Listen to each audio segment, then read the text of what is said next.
Le vamos a dar la bienvenida porque ya lo tenemos plácidamente sentado en nuestro living a Néstor Di Paola, que nos acompaña como cada miércoles. Néstor, ¿cómo estás? Bienvenido. Pero ¿qué tal? Buenas tardes. Bueno, muy bien con historias siempre lugareñas y algunas cosas que, en fin, que son también actuales o del futuro, como el caso del ferrocarril. ¿Por qué digo del futuro? A ver. Por toda esta campaña que ojalá continúe cada vez con más lucha acá, inclusive este Multimedios también se ha hecho eco en los últimos meses, o últimos tiempos, de la necesidad de que el tren vuelva a Tandil, que se ha perdido y que, en fin, habrá que reencontrarlo. Pero hablando de esa lucha por el tren futuro que tanta falta nos hace, recordar que a partir de la historia se están cumpliendo estos días 140 años de la llegada por primera vez del ferrocarril a Tandil. 140 años. Exactamente, 19 de agosto de 1883, o sea, exactamente 140 años. Muy bien. Un tren que fue furor en ese momento porque Claro. con una tecnología para el momento que funcionaba hermoso. Sí, claro. Recuerdo esos trenes con camarotes, con comedores, eran un lujo. Y Tandil, aquel Tandil le hacía falta, ya era un Tandil cercano a los 10.000 habitantes, había localidades más pequeñas que ya lo tenían, y por eso que yo decía la necesidad de pelearla, de tratar de luchar para que eso acontezca. Y hubo en aquel entonces, no fue el único, pero digamos, la persona que lideró esa lucha para que tengamos el tren a Tandil y que no lo sigan demorando más, fue el doctor Eduardo Fidanza, un médico que se había afincado en Tandil, se enamoró de Tandil, se quedó como tantos, como ahora mismo sigue ocurriendo, a un siglo y medio de que gente que viene por primera vez desarrolla una actividad y luego se queda. Ya ocurría de antes. El doctor Eduardo Fidanza, que era médico prestigioso, uno de los 2 o 3 primeros médicos de aquel viejo Tandil, pero que además era docente, fue el primer presidente del Consejo Escolar de Tandil. ¿Por qué hablo de que fue el gran luchador, el gran pionero? Porque él en 1880 fundó un periódico al que llamó justamente El Ferrocarril, y él dijo y escribió en el primer editorial: vamos a mantener este periódico de lucha para que el tren justicieramente llegue a Tandil, y lo vamos a cerrar ni bien eso ocurra. Y efectivamente, en agosto de 1883, 3 años después, 3 años con el periódico a cuesta, para que las autoridades lo escuchasen o lo leyesen, que es lo mismo, el tren llega a Tandil. Con mucha dificultad, porque, por ejemplo, dificultades a nivel incluso climático, a tal punto de que 3, 4 meses antes una enorme tormenta de estas bien sureñas, por así llamarle, una enorme tormenta, decía, provocó la muerte de un trabajador por un rayo, que cayó ahí en medio de la carpa que estaban realizando, más o menos por la zona de Iraola aproximadamente, que cuando estaban construyendo la última parte del ramal. Y hubo varios heridos que fueron trasladados al incipiente y recientemente creado hospital llamado Asilo San Juan, Alem y Maipú. ¿Todos por el rayo? Todos por el rayo, efectivamente. Tremenda tormenta y rayo, exactamente, sí. Todos por el rayo. Afectados con heridos de gravedad y demás, y un muerto. Es decir, que en medio de tantas dificultades, el alborozo del pueblo, el jefe comunal de la época invitó con asado a todos los trabajadores y a la gente que llegaba en ese tren pionero, ¿cierto? Y la gente bailando y tocando las bandas de música que ya había en la época, tocando ahí en la estación y demás. Y un mensaje del gobernador Dardo Rocha, que fue el fundador de La Plata, como sabemos, manda un lindo mensaje a Tandil. Por ejemplo, él no tenía en ese momento una aspiración electoralista ni nada, pero un mensaje con palabras que si ocurriera hoy dirían, ah, este lo hace para ganarse Para el figurar. consenso. Demagogo. Que exactamente, el mensaje decía textualmente así. A ver. Manifiesto mi satisfacción por el ferrocarril que ha llegado al Tandil, por cuyo progreso he tenido siempre el más vivo interés. Mira. Por eso que digo que parece que sí, digamos, escrito hoy y que lo hacen, como bien decíamos, por algún interés, a lo mejor electoralista. No lo tenía Dardo Rocha y quiere decir que Tandil desde siempre Fue importante. Fue Sí. importante. Y hoy muchos tienen interés en sentarse en el sillón que lleva su nombre. claramente. Exacto, exacto.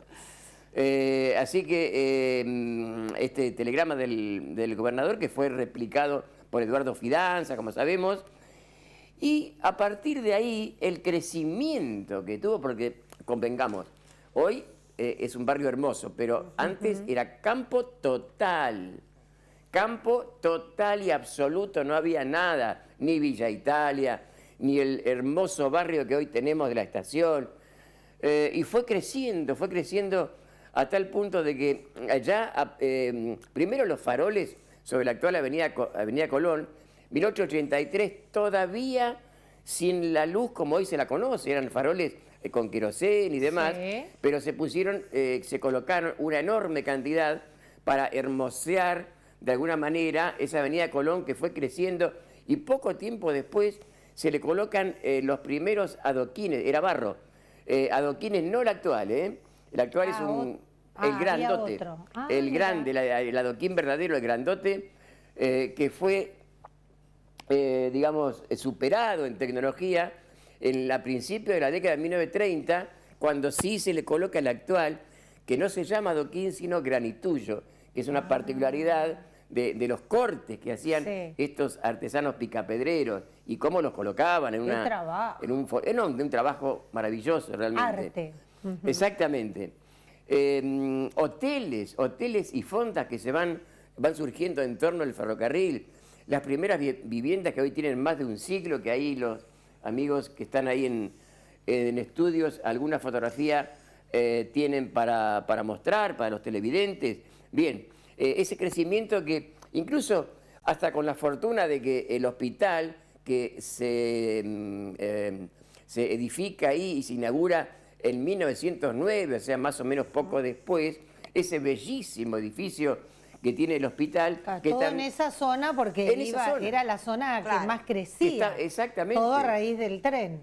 Con la Como misma- muchos pueblos y parajes que crecieron alrededor Se del desarrollaron tren, al- claro, claro, con escuelas, con todo, del ferrocarril, y que sí. cuando el tren dejó de funcionar, murieron lamentablemente. Mirá, ¿te has anticipado, Cecilia? Ay, perdón. No, al contrario.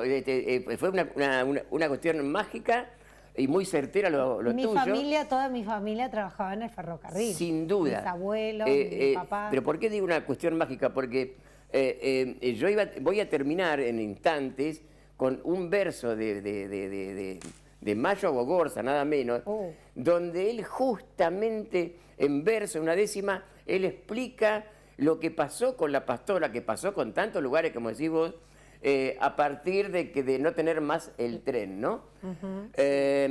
La pregunta sería, ¿qué nos pasó, cierto? Bueno, pasó como tantas cosas que han pasado en pueblos, países empobrecidos de América Latina, porque mientras en el mundo desarrollado el tren es cada vez mejor y más importante, en varios países de América Latina, no solamente Argentina, el tren por razones presupuestarias, porque el Estado tiene que mantenerlo y subsidiarlo, porque obviamente que no da ganancia, da pérdida, pero una pérdida que realmente valía la pena, porque implicaba el crecimiento y el trabajo de tanta gente. Por eso que ojalá vuelva el tren a Tandil, y en tal sentido, y volviendo un poquito al tema del barrio tan bonito, también como algo actual, vale también de este espacio felicitar a gente que está trabajando muy bien, como la gente de la Asamblea del Barrio Estación, por un lado, que lleva años, y un grupo nuevo, con apoyo de la universidad y de cultura del municipio también y demás,